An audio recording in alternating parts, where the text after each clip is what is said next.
This is On the Road with the LUV Golf Tour from the land of trailer park boys, hockey, maple syrup. That's right, folks. We're in Canada, Toronto, in fact.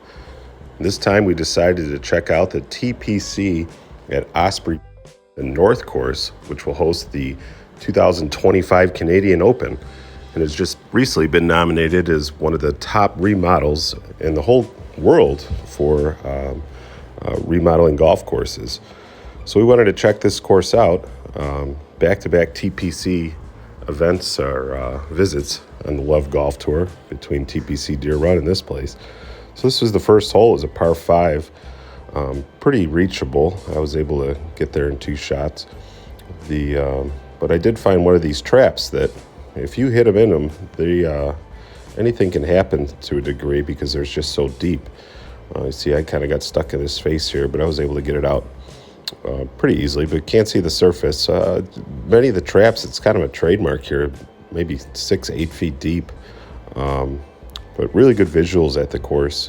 Take a look at some of the boys around the greens here. Greens were pretty quick, maybe running about an 11 or 12.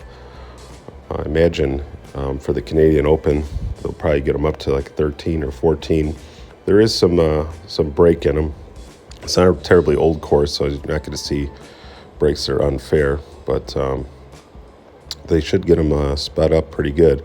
One of the things that was enjoyable about the course was there's just a lot of place to drive the ball off the tee. It's if you're out of position, you're going to have tough angles coming in, but you don't really get penalized a whole lot for missing fairways. And another thing that I liked is just this whole theater here.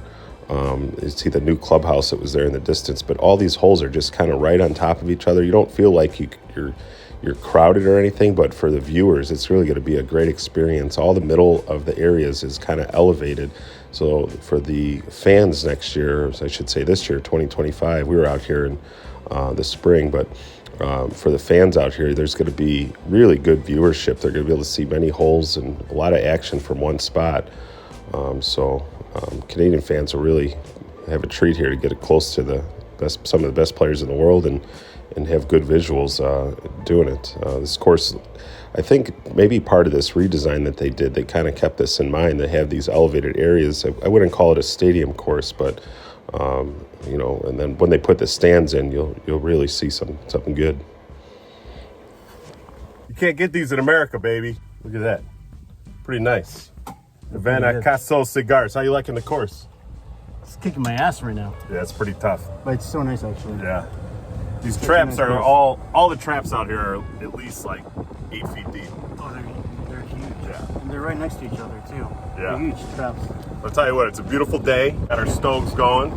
Compliments of our number 1 Canadian right here, Emmanuel. It's a pleasure. Yeah. What's up, boys? This is for the LUV Golf Tour right here. That's it, baby. What are you smoking there? Havana Club. You've been just sucking those down like Coca-Cola. That's it. Coca-Cola doesn't taste that good. Woo! Then we head back down to the course. We pick up Emmanuel hitting a nice shot here on this short par 3 right up to the front of the green. That would lead to a par. Pretty nice hole. And then we go to the 8th hole. Looking at the scorecard for the Canadian Open, it looks like they're going to play it at a par 70. This was a par 5 for us today. I was able to hit driver, I think 5 iron. We didn't play the tips, but the ball runs out here. I don't know. The hole didn't play that long.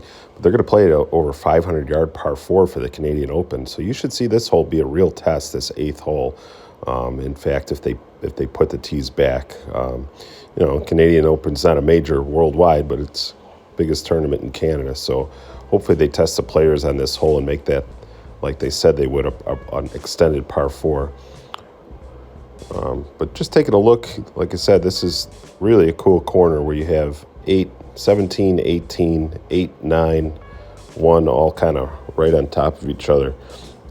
As the day's drawn down to an end, we had an afternoon tee time here. It was very enjoyable. Course was, hate to say, almost empty at the time we went off. We picked a really good time to kind of goof off and have a couple extra stogies and a few extra beers out there. For you Americans, beers prices are pretty good in Canada. Our U.S. dollar is still pretty strong, so make sure you treat your Canadian buddies to a few if they're throwing some Cubans at you. Make sure you're the beer guy. It's not going to cost you much compared to home. So here we are on the 10th hole. I had 3 birdies on the front 9. Hit another nice hole here on the 10th hole. Hit another one close. Kind of a menacing lake there, but the pin was right in the middle, so kind of took that out of everybody's mind. So it'll be fun to see how the best players in the world, I think Rory McIlroy just committed to the tournament this year. We'll see how the best players in the world are able to take this course on. It's Canadian Open's a lot of times at some of the older historic courses, so it's kind of cool to see them go with this modern course that seems to be built for the fans and the experience. I'd have to rate your Canadian golf course about an 8.5. With the cigar selection, I think I'm going to give it 10. What do you think? Cigars are definitely better out here. Hoyo de Monterrey, these are good? Appliquero number 2. Mm-hmm. Pretty good. I'm going to rate the Stogs a 10. Of course, maybe a 9. Pretty good.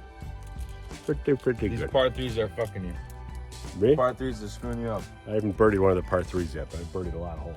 I'm on birdie number 4. But I haven't birdied par 3. So thanks for checking out a review. I'd have to give this place a really solid review. Like I said, the conditions are just perfect. The layout for what we saw was just awesome. So 4.8 out of 5. We weren't there when the clubhouse was finished, so that hurt a little bit.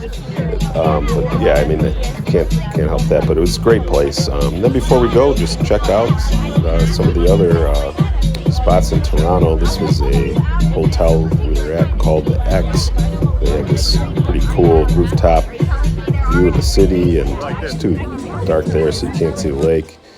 See, I'm partying up there by myself. Some Canadian techno. A little partying on Sunday with my cousin there. This is Sunday afternoon in Toronto. Man, this sucks. Where's the bucket boys? Toronto doesn't know how to play public music. They need bucket boys. No bucket boys in Toronto.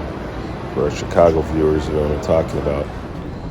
This market was just great. It's called the St. Lawrence Market. Then we made our way over to Niagara Falls. It's a must-do on this trip. Maybe about less than an hour and a half from TPC facility. There's 54 holes at TPC facility, but if you got time to play all of them, I guess maybe do it. Where's the big fall at, though? Is this the big one? And then this is kind of just a merger with nature and man-made stuff. Our hotel was at that view right over Niagara Falls. And then this is some of the nature we experienced in Hamilton. One of our other cousins took us to. Just an amazing place. Another place is just kind of merger between man-made and nature, and they did it pretty well. A lot of parks and waterfalls throughout the town, and really enjoyed just our short stay there. Unfortunately, we didn't have more than about a day and a half, 2 days to spend in Hamilton, but it was a really cool place. Good place to get some drone practice and also have a little stress that, shoot, is that drone going to fall out of the sky when it's up there? There's a pretty big cliff here, maybe about an 800-foot drop.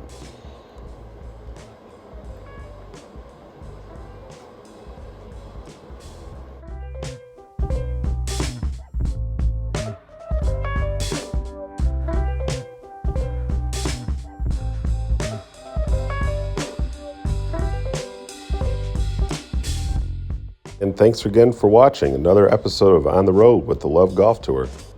Take care.